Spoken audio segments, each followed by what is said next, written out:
Remember earlier when I said, when you go into an international competition, the organization is watching you, right? This is another little tea, and it's about Miss World that happened in Puerto Rico.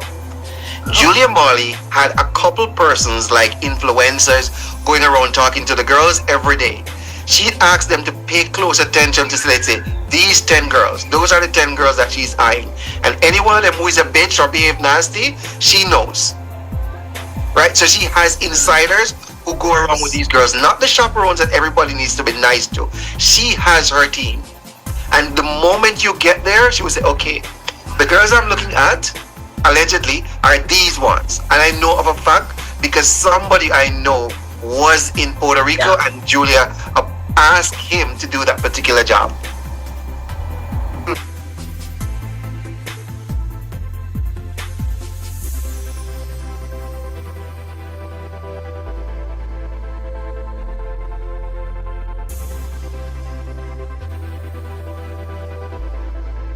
So inyo pong napanood mga kapolitika at narinig itong revelasyon ng isang pageant vlogger dito sa social media sa kailang live session. So narinig at napanood nyo yung kanyang sinabi patungkol dito kung paano pumili itong si Julia Morley ng mga candidate or ng mga representatives dito sa kanilang beauty pageant.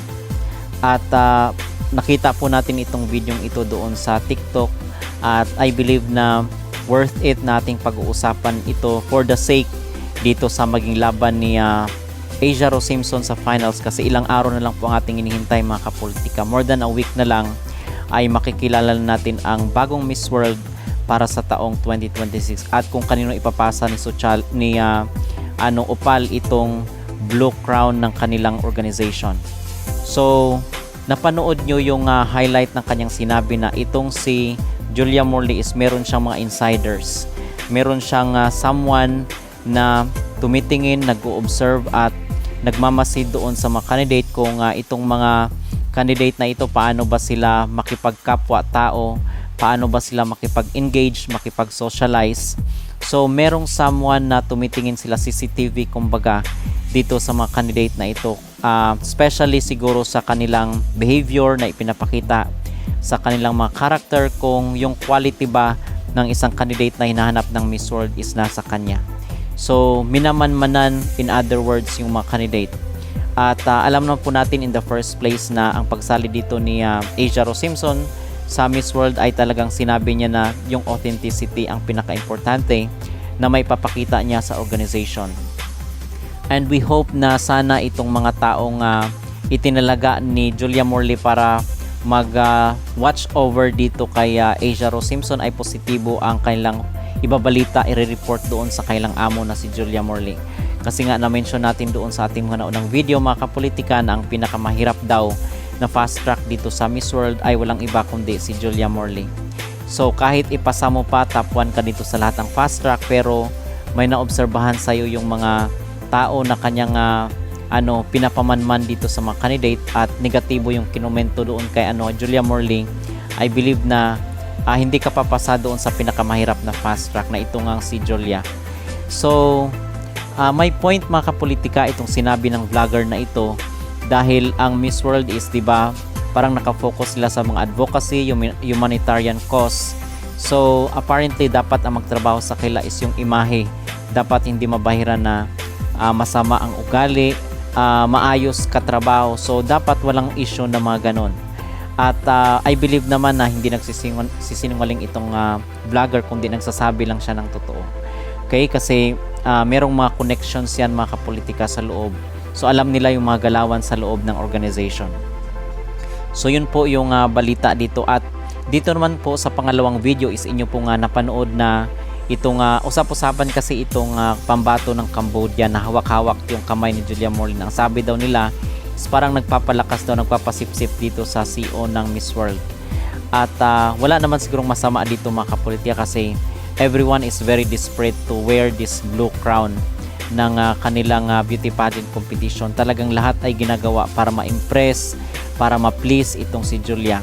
Pero at the end of the day, I believe na hindi naman doon nakabase yung magiging outcome, maging desisyon nitong CEO, kundi kung sino yung gusto niya na I believe na maganda rin ang positibo rin mga kapolitika ang quality ng isang candidate.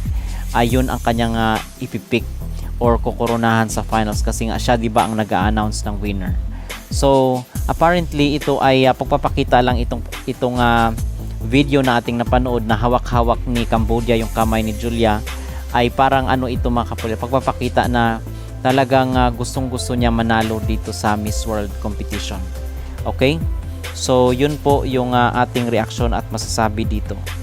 At mula po dito sa Miss World is atin naman po palang pag-uusapan ang iba't ibang mga beauty pageant competition dahil nga pageant season na ngayon.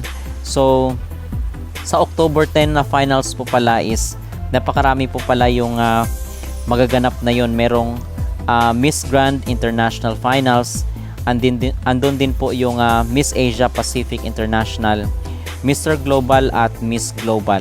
So, 4 na beauty pageant competition ang magpa-final sa October 10. And then, in-announce na po ng Miss Grand yung kanilang launching, which is the Grand Season is back. Get ready for the excitement, glamour, and unstoppable energy of Miss Grand International 2026 coming to India. The journey begins September 18 with the grand final on October 10 in New Delhi. Get ready. This is one grand journey you won't want to miss. So, next month na rin po at susubaybay natin kasi after nitong Miss World is Miss Grand na po ang maging susunod na beauty pageant competition na ating susubaybayan at ibabalita from time to time. Okay? At so far mga kapolitika, yun po ang ating mga pinaka-latest na update dito sa mundo ng beauty pageant. In particular, itong nagpapatuloy pa rin na labanan o kompetisyon ng Miss World sa bansang Vietnam. So ano po ang inyong masasabi? Ano po ang inyong magreaksyon mga kapolitika dito sa isiniwalat revelasyon nitong pageant vlogger na ito na ang sabi niya is meron di umanong mga insider at mga tao na nag-watch over doon sa mga candidate sa Miss World. Kayo po ba ay naniniwala dito? At ano rin po ang inyong maging opinion dito sa naging gesture ni Miss Cambodia na hawak-hawak itong kamay ni Julia Morley? Ito po ba mga kapolitika ay maituturing na desperate move? Mag-comment down below at huwag kalimutang mag-like at mag-subscribe na rin kayo para updated kayo sa ating mga latest issue.